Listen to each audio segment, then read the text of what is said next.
Hello, this is Sinister Gambino here with a new video. And in this video I'm going to be going over the event week for this week from May 19th to May 25th, 2022 in Grand Theft Auto Online. And starting off with the House Special Works time trial, since Rockstar likes to show us off. This time around it is the one from Del Perro Beach to Marietta Heights. And yeah, that one's a pretty easy one. For the most part, just go to GPS route. There's only like one very small, minuscule shortcut I took by a patch of grass. But for the most part, it's very simple. Onto Hal's Premium Test Ride this time around is the Karen S95. And an HSW conversion, even if you're a returning player from the 8th gen version to the 9th gen version, you should be eligible for a free conversion of the vehicle. Otherwise, it's definitely very worth having because it is the number 2 lap time. The Italy GTO apparently is actually still a bit better for lap time. But it is the number 1 top speed because that's one of the more known things HSW upgrades are known for. Onto some of the smaller money opportunities this time around. The bet limits on races have been temporarily increased to $10,000. And then cash pots for impromptu races have been doubled through May 25th. But yeah, $10,000 on betting definitely does not feel like it's all that significant, I would definitely say. And then I had a little look on the GTA weekend in terms of impromptu races, and not really something I've really done much, to be completely honest. But as the picture suggests, you can use any type of vehicle you want. You're basically forced to use the vehicle you are inside. So if you have people using land vehicles, for example, obviously the strategy would be to be in an air vehicle. And then the most amount of money you're gonna get, it all depends on the route that the person setting up the impromptu race decides to choose. So if they choose somewhere from the bottom of the map to the way top of the map, that's gonna be the most money you can make. Now, it sounds like the minimal is $50, so double would probably be $100 for the entrance fee or something. You probably don't really get that much money from what I hear on these impromptu races. Onto 4 times money in RP on land races and special vehicle races. This time around for the event, I definitely think that this is going to be the best of the event week, considering that most of the stuff is racing related. And stuff regarding collectibles later on, I believe, is something that can only be done one time for a bonus amount of money. But yeah, I have a screenshot in here, and it shows with an 8+ minute race solo, you can make around $34,000 and around 7,300 RP. And that's what the maximum payout in a land race, special vehicle race, really any type of race on 4 times. You want to make those pretty damn good amounts of money. So even solo can be pretty okay to decent if you're just looking for some very quick, measly amounts of money and whatnot. But if you were to be in a very populated land race, for example, because some of those land races can go up to 30 players for certain Rockstar created ones. I think I saw a video from GTA Men or something where you can make around $150,000 up to, assuming you were to win a very huge race, which yeah, is going to be very competitive, but if you can do that, very damn good. And the RP amount saving especially will be very increased if you can get those very huge amounts as well. I think that's how you can make tens of thousands of RP in one race. Very insane numbers for racing of all things. And in my opinion, between the land races and special vehicle races, definitely the special vehicle races is the way to go. Since this time around, the special vehicle races, those are only available really for the month of May before they eventually get vaulted again. And yeah, in terms of performance for land races, for all the very particular vehicles you can use, I'll leave a link to the description to a spreadsheet from Profi 1322 for all different kinds of performances and stuff throughout the video and all that. But yeah, definitely special vehicle races, I would say, because the vehicles tend to be slower, especially if you can use the faster vehicles and the different classes in the game when it comes to the land races. On to 2 times money RP on open wheel races and premium races. 2 times money RP on open wheel races. That's obviously basically going to be like half the payout that I showed earlier for like the land races and then also the special vehicle races. So through a money standpoint, it's obviously not going to be very like useful. But in terms of a couple vehicle recommendations for the open wheel races, since there's only a few open wheel vehicles anyways, I would highly recommend the BR8. That seems to be a very above average pick no matter like what build you go for in terms of like downforce or whatever. But it's like the number one lap time one I saw, and then the other like downforce builds aren't really all that bad looking either. And BR8's funnily enough the one open wheel vehicle that's actually on a discount right now. And then the DR1 seems to be a pretty good one in terms of top speed when it comes to the open wheel races. And then premium race for the week is R for the motorcycle class apparently. And on the 9th generation version, the HSW Hawktail Drag is obviously going to be the way to go with the crazy acceleration and stuff like that.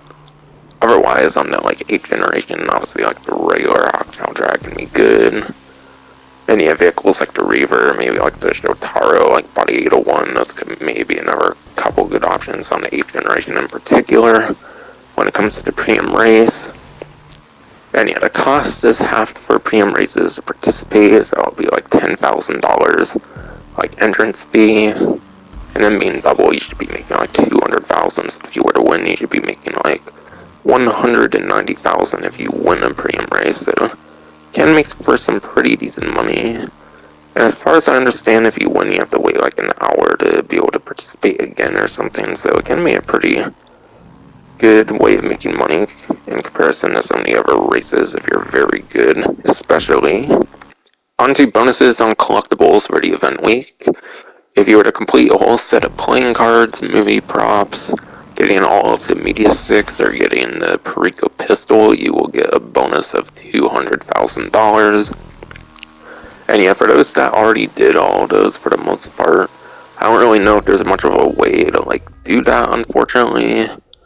But from what I've heard, you might be able to obtain like the Perico pistol like on any Kyle Perico heist once you get like the key from like the bodyguard near like the nightclub like areas or wherever you obtain the key, whatever. Once you get the key once, you might be able to obtain the Perico pistol on like any number of Kyle Perico heists, so that could be a way for more veteran players to possibly obtain the 200,000.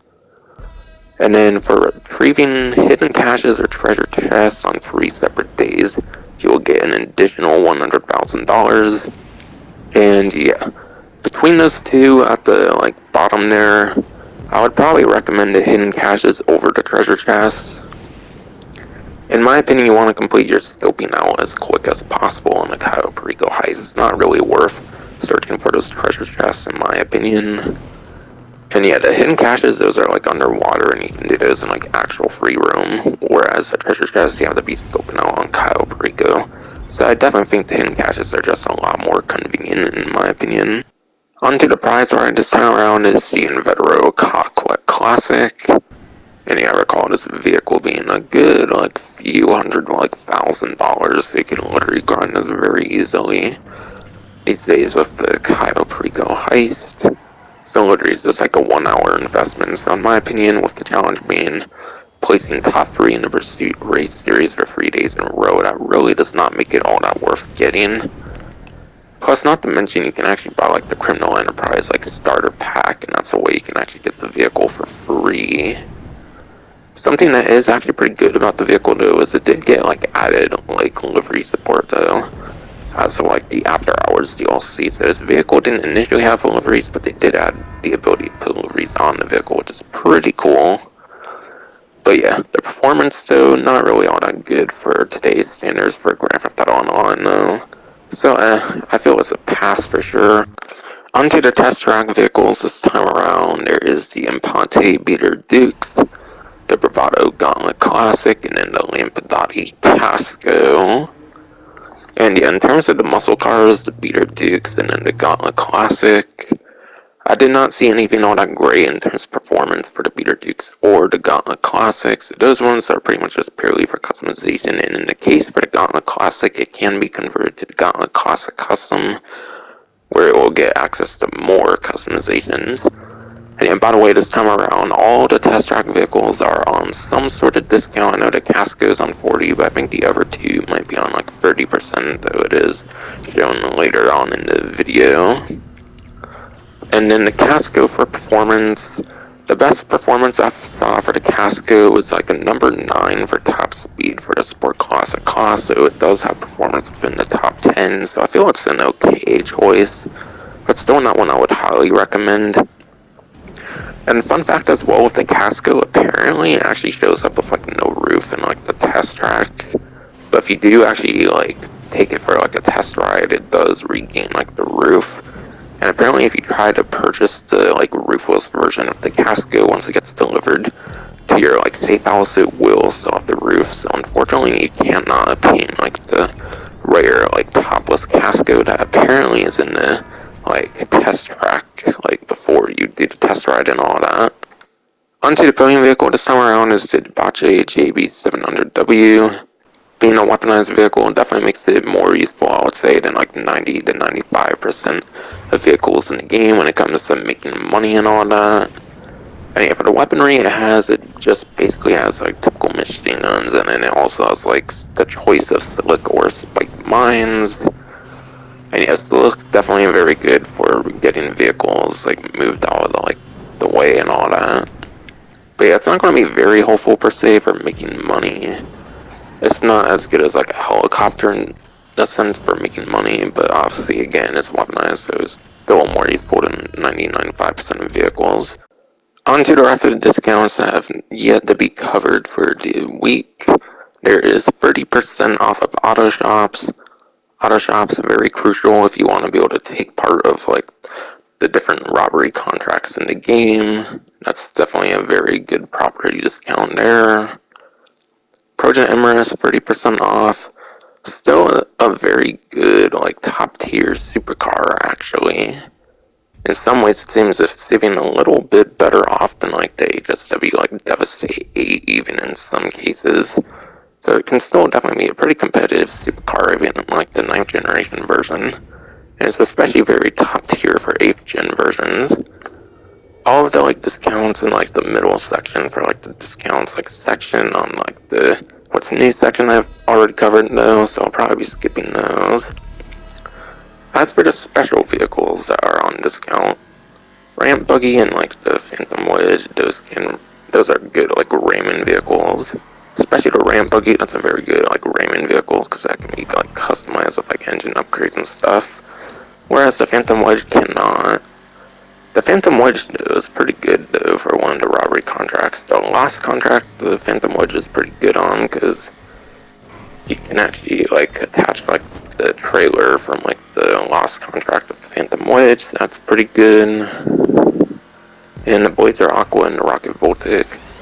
Those are in some of the special vehicle races. And yeah, all those, like, few special vehicles also have their own, like, money-making opportunities for the different, like, VIP works in the game, which is very useful. And then for a couple of the more civilian discounts, that's not, like, on, like, the what's new section, there's the Itali RSX, and that's a very good sports car, similar to the Itali GTO. But it's not as good as the Itali GTO. The Itali GTO would be the better of the two, like, sport cars on discount, I would say. And then the regular Devastate 8 is on a discount even, especially on the 9th gen version with the new HSW Devastate 8. It definitely has that extra bit of value for the 9th gen version, but even the regular version is a pretty good vehicle in terms of top speed still. And then there's 50% off of the Nightshade, which the Nightshade, in my opinion, definitely not really all that worth it. Didn't really seem to have much of any good, like, performance whatsoever, it appeared. Finally, onto the regular and then the RC Bandito time trials. Regular time trial is LSIA, and it actually starts on top of a parking garage, so obviously you want to, like, ramp off, like, the ramp that's on the parking garage. And the GPS route doesn't necessarily start all that good, but eventually it becomes pretty good.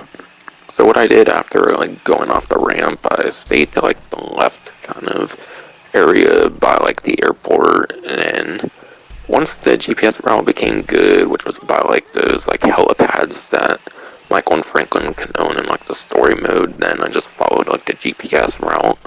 So that was my strategy for the regular time trial, and then obviously on 9th gen I used HSW Octal Drag. Regular Octal Drag, like the Reaver, like Body 801, and stuff like that obviously would be pretty good for 8th gen version. And then, yeah, the RCB and Ditto time trial, don't really have much to mention off that one. The gameplay pretty much speaks for itself. And that will finally be it for this video.